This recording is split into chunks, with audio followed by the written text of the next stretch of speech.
Assalamualaikum warahmatullahi wabarakatuh. Marhaban bihudurikum fi jami' الطلاب والطالبات في هذا الدروس يعني دروس اللغة العربية وإن شاء الله في هذا الوقت نتعلم بدرس الأول من هذه السنة أو من هذا الفصل الثالث في سنة الأول يعني بالموضوع نعت والإضافة. وقبل أن نبدأ هذه الدرس حيا ندعو الله ونشكر الله لأن يأتي الله إلينا نعمة عظيمة حتى نستطيع أن نجتمع أو نتعلم في هذه اليوتيوب وإن شاء الله نستفيد لنا كثيرا من هذه اليوتيوب ونستطيع أن نفهم كثيرا بالنعت والإضافة إلى هذه النية وعلى كل إن شاء الله شيء الفاتحة.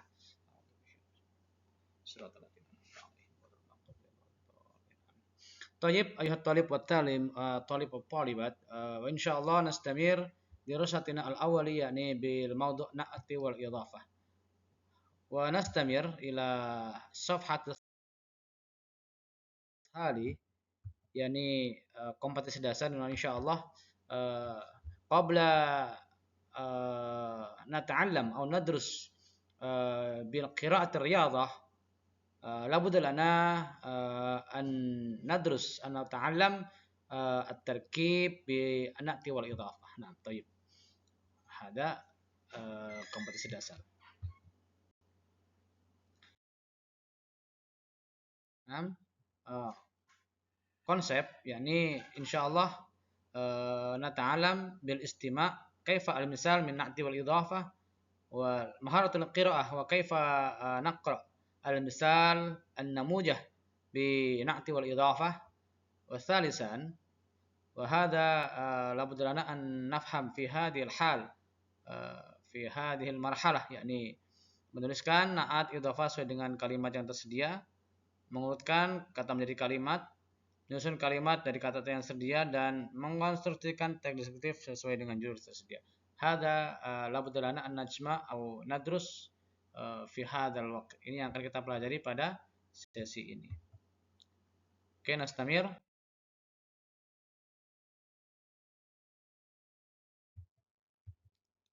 An-na'tu wal idhafah. An-na'tu wal idhafah. Yang pertama, bagaimana kita mengenal na'at? Bagaimana mengenal idhofah? Ini jadi pertanyaan kita hari ini. Ini TP kita, tujuan pembelajaran kita yaitu bagaimana kita caranya mengenal na'at dan bagaimana cara kita mengenal idhofah. Adakah persamaannya? Dan bagaimana membuat contoh daripada kalimat? Nah, ini TP kita yang insya Allah hari ini kita pelajari. Yang pertama adalah bagaimana kita mengenal na'at, bagaimana mengenal idhofah, adakah persamaannya antara na'at dan idhofah, atau perbedaannya na'at dan idhofah, dan yang terakhir, bisakah kita membuat contoh kalimat na'at dan idhofah. Itu adalah TP kita atau tujuan pembelajaran kita pada hari ini. Oke, kita lanjut istamir fi safhatul tali. Ya. Mari kita lihat contoh na'at, yaitu siswa yang baru bermain bola. Ini contoh na'at dalam bahasa Indonesia. Bagaimana bahasa Arabnya? Nah, bahasa Arabnya adalah marasat talibu al-jadidu qurratal qadami. Ya. Yang tanda merah di sini ini adalah contoh daripada na'at. Dari kalimat ini itu menggunakan jumlah fi'liyah dengan ditandai dengan diawali oleh fi'il mudhari yaitu fi'il madhi yaitu marasa, fi'il madhi semuanya fathah dan 3 huruf. Talib ini sebagai fa'il. Mana maf'ulnya? Maf'ulnya adalah qurratal qadami. Tanda maf'ulnya adalah fathah. Qadam sebagai idhofah. Nah, di sini kita yang harus kita pahami adalah bagaimana penerapan na'at di dalam sebuah kalimat, yaitu yang baru. Ini adalah contoh dari na'at. Nah, yang siswa dan membiasakan bermain bola itu kita tidak perlu menghiraukan, hanya sebagai bahan pertimbangan saja. Kalau na'at itu seperti ini. Thalibul jadid, siswa yang baru. Yang baru ini adalah na'at. Ini fa'il, ini na'at. Oke. Jadi ini fa'il, ini na'at. Oke, lanjut. Nah, berikutnya contoh kedua. Dua siswa yang baru membiasakan bermain bola. Bagaimana bahasa Arabnya?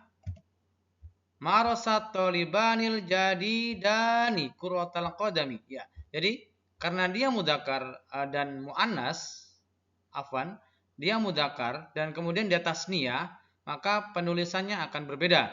Kalau yang atas tolibun, yang di bawah tolibani, ada tambahan ani di sini. Ada tambahan ani. Ini adalah kalimat yang menunjukkan dia adalah tasniyah. Tolibani. Kalimat yang menunjukkan tasniyah. Jadi kalau misalnya fa'ilnya dia tasniyah, maka naatnya harus juga mengikuti fa'il, mengikuti kalimat sebelumnya. Jika fa'ilnya dhammah, maka naatnya ikut dhammah. Seperti itu adalah penerapan naat dalam kalimat sempurna. Contoh ketiga. 3 siswa yang baru membiasakan bermain bola. Bahasa Arabnya adalah marasatul labul judud kurratal qadami. Ya. Jadi kurang lebih pola penulisannya menggunakan jumlah fi'liyah semuanya. Namun untuk pelakunya, untuk subjeknya itu terbentuk dari mufrad, tasniyah dan jama'. Ya, seperti itu. Jadi untuk tanda daripada naat dia mengikuti daripada kalimat yang sebelum naat seperti itu. Dhamma ikut dhamma. Ya, itu adalah contoh daripada naat. Dan perlu kita ketahui dari ketiga contoh ini semuanya ada kata yang dan yang. Itu contoh naat. Dan baru apa? Baru adalah menunjukkan kata, ya nanti kita pelajari. Kata apa baru? Ya mungkin bisa tuliskan di chat. Kolom Zoom, kolom YouTube, silakan. Baru itu apa? Oke, kita lanjut. Istamir ila safhatut tali. Nah, sekarang kita perhatikan konsep tarkib daripada naat. Oke. Naat itu pengertiannya at-ta'rif adalah pengertian tabi'un bidzikri li bayani sifati min sifati man'awiyat au yasifu ma yata'allaqu bihi. Ya, jadi mengikuti kalimat yang disebut sifatnya dari sifat-sifat man'utnya atau mensifati apa yang berhubungan dengan naat. Jadi naat adalah mensifati kalimat sebelum naat. Contoh, buku baru. Baru sebagai naat. Buku yang baru. Yang baru sebagai naat, buku disifati oleh naat, yaitu baru. Seperti itu ta'rifnya. Kemudian tertib. Tertib itu apa? Tertib itu susunan. Naat ada dua. Ada man'ut dan an-na'ti. Naat dan man'ut. Seperti itu. Oke. Asyurtu ayutabikun na'ti man'ut fi jami'il ahwalihi. I'rab, araf, wanas, wal jir. Wal ifrat, wal tasniyah, wal jam'a, wal tadkit, wal ta'nis, wal tankir, wal ta'rif. Jadi di sini kita dijelaskan bahwa untuk penulisan naat harus mengikuti harokat sebelum naat. Tadi kita lihat di contohnya mudzakkar atau muannas harus sama. Kemudian i'rabnya rafa atau dhamma, nasab atau fathah, jer atau kasrah. Jadi mengikuti harokat sebelumnya. Kalau sebelum naat tandanya dhamma, maka naatnya harus dhamma. Kalau sebelum naat tandanya fathah, maka naatnya harus fathah.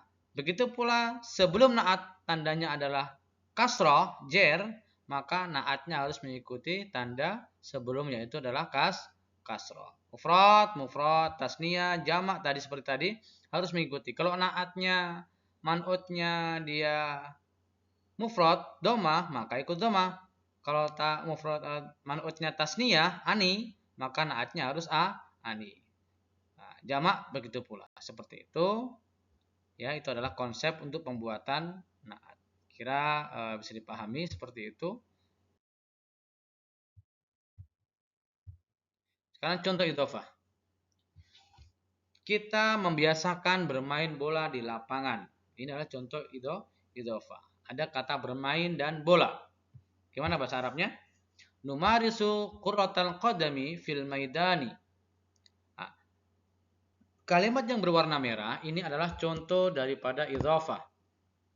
Contoh dari idhofah. Bermain bola. Artinya qurratal qadam. Qurratal qadam. Seperti itu ya, bermain bola. Itu contohnya. Berikutnya, saya menemukan tas Muhammad di dalam kelas. Tas Muhammad merupakan contoh dari idhofah. Kita lihat bahasa Arabnya. Ana ajid hadiq haqibatu Muhammadin fil fasli. Nah, di sini ada persamaan kata qurratal qadami haqibata Muhammadin. Ya. Seperti ini, tandanya adalah haqibatu Muhammadin. Doma dan kasroh. Doma dan kasroh. Itu adalah tanda daripada idhofah. Contoh ketiga, siswa madrasah membiasakan berenang dengan pelatih. Bahasa Arabnya seperti apa? Ya. Talamidul madrasati yumarisun as-sibaha ma'al mudarrib.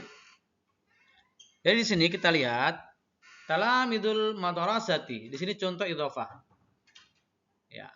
Contoh idhofah, talamid dan al-madrasah, siswa dan madrasah. Kemudian dijadikan dia idhofah. Sekarang perhatikan. Bermain bola. Contoh idhofah ya. Bermain bola. Kalimatnya dua. Satu kalimat bermain, satu kalimat bola. Ketika dia menjadi idhofah, maka kalimat ini kita satukan menjadi bermain bola. Dua kalimat tapi satu kegiatan. Itulah idhofah. Dua kalimat, satu arti. Dua kalimat, satu kegiatan. Tas Muhammad. Tasnya berapa tasnya? Tasnya cuma satu. Kalimatnya berapa? Ada kalimat tas dan kalimat Muhammad. Seperti inilah konteks daripada idhofah.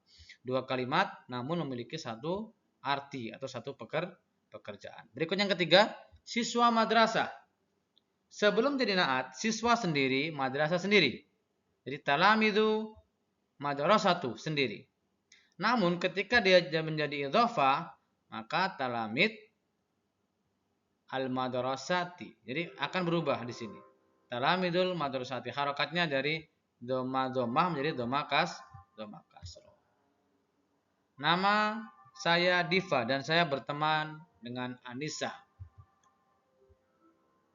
Oh, ismi Diva wa ana sodiqatu Anisati. Ya, jadi temannya Anissa. Ada kata berteman dan kata Anissa. Ya, di sini konteks idhofah adalah dua kalimat menjadi satu arti. Kata berteman dan kata Anissa dari awalnya dua menjadi satu arti karena sudah dijadikan idhofah. Tandanya adalah tanda kasroh di akhir kalimat. Ini tanda daripada idhofah. Sebelum idhofah maka tandanya adalah doma dan doma. Seperti itu. Oke, bisa dipahami ya kira-kira ya. Konteksnya seperti itu tentang bagaimana pembuatan idhofah dan naat. Oke, kita lanjut. Konsep idhofah. Nah, sekarang konsep idhofah.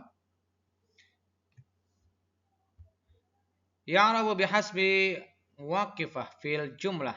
Al-dhamma awil fathah awil kasrah. Al-mudhaf ilai ya'rifu daiman al-majrur. Jadi mudhaf atau kalimat yang pertama itu bisa diharokati dhamma, fathah ataupun kasroh. Kenapa bisa tiga seperti ini, Pak? Karena tergantung posisi dari kalimat yang akan dijadikan idhofah. Contoh, seperti contoh tadi. Contoh tadi.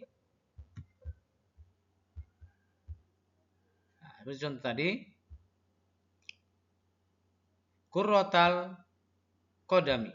Nah, kenapa dia qurratal qadami? Karena posisi korota dia menjadi maf'ul. Dia menjadi maf'ul, maka ketika dia menjadi maf'ul, maka tandanya adalah fathah. Seperti ini ya, seperti itu. Maka tetapi sama, al-mudhaf ilaih itu harus tandanya kasroh. Majrur daiman, wajib kasroh. Ya, jadi qurratal qadami. Ya, qadami. Kalimat qadami itu adalah tanda daripada kalimat tersebut sudah menjadi idhofah. Itu konsep seperti itu. Jadi dikasih tanda kasroh di akhir kalimat sebagai tanda dia sudah menjadi satu kalimat. Oke, kita lanjut. Nah, sudahkah kita paham? Ya. Contoh pertama. Ya, lanjut. Kita lanjut. Sudah kita paham? Perhatikan. Khadijah tuhibbu riyadah fardiyah ma'asniqaiha. Nah, ini contoh na'at atau idhofah. Coba kita perhatikan. Sini ada kata riyadah fardiyah. Tandanya adalah fathah dan fathah. Na'at atau idhofah? Ya, saya kira ini adalah contoh daripada na'at. Kenapa na'at? Karena kalimat awal man'ut dengan na'at dia sama. Harokatnya keduanya adalah fathah. Kenapa dia fathah? Karena dia sebagai maf'ul. Maka na'atnya dia mengikuti harokat maf'ul. Jadi fathah. Ini kita sebut sebagai na'at. Kedua, ar-riyadah naw'ani. Ar-riyadatul jama'iyyatu. Na'at atau idhofah? Oke, benar. Ini adalah na'at. Kenapa? Karena kalimat kedua dengan kalimat pertama sama-sama diberikan harokat dhammah. Itu ya, ikuti itu. Na'at. Oke. Sekarang contoh ketiga. Min fawaidur riyadah taqwiyatut tafkiri. Taqwiyatut tafkiri. Perhatikan yang bergaris bawah. Na'at atau idhofah? Oke, ini adalah tanda dari idhofah. Kenapa demikian? Karena mudhaf ilaih dan al-idhofah harokatnya berbeda. Ini harokatnya dhammah dan ini tanda kasroh, tanda bahwa kalimat ini sudah menjadi idhofah, satu arti, penguatan fikiran. Oke, yang ketiga adalah idhofah. Berikutnya